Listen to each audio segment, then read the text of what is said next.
Hello and welcome to CMS Forex News. I'm market analyst Nick Nassad. Today is Friday, August 7, 2009.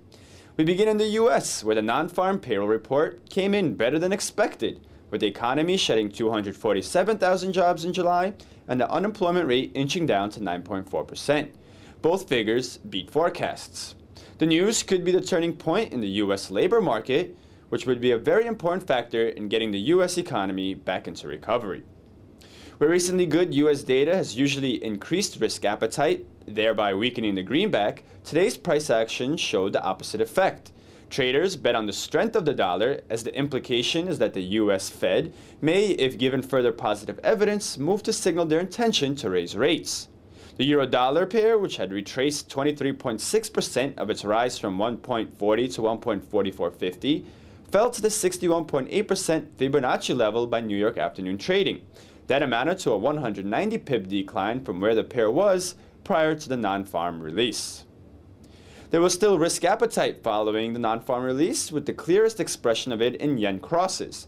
Here, the pound-yen pair, which hit a low near 159 in overnight trading, climbed almost 400 pips the rest of the session, poking above this week's resistance at 162.40. The slide to 159 had been a 38.2% retracement of this pair's recent rally.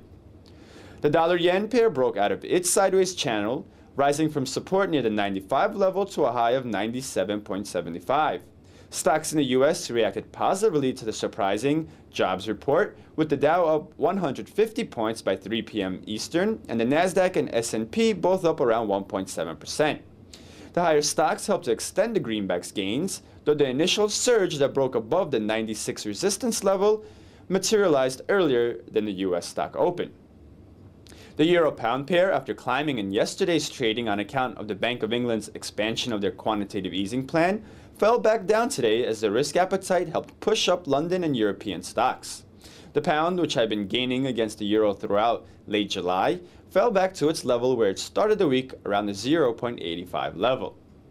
In other fundamental news, Germany's trade balance rose to a seasonally adjusted 12.2 billion euros in June, as both exports and imports surged. Exports are up 7%, the biggest increase in almost 3 years, a sign that trade may come back as a vehicle for growth in the economy. German industrial production, however, slipped 0.1% in June, a figure that disappointed expectations. In the UK, producer prices were up 0.3%, a sign that the recession is easing enough that factories are able to charge their retailers higher prices. On the year, prices were still down 1.3%, which was the most since November of 2001. Core prices, which exclude oil, food, tobacco, and alcohol products, rose 0.5% on the month, showing underlying price pressures in the economy and not just increases in volatile items. In Canada, the jobs report there showed the economy shedding 44,500 jobs, a figure that undershot expectations.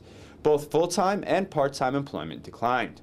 The unemployment rate, however, remained at 9.6% as less people participated in the labor market. The US dollar-Canadian dollar pair extended its rally today, rising further in favor of the greenback. It pushed to the 1.0865 level following the weaker Canadian jobs report and the better-than-expected US jobs data. The pair is now set to end the week slightly higher than where it started. Key releases from the US next week include the FOMC interest rate decision, retail sales, consumer prices, and industrial production.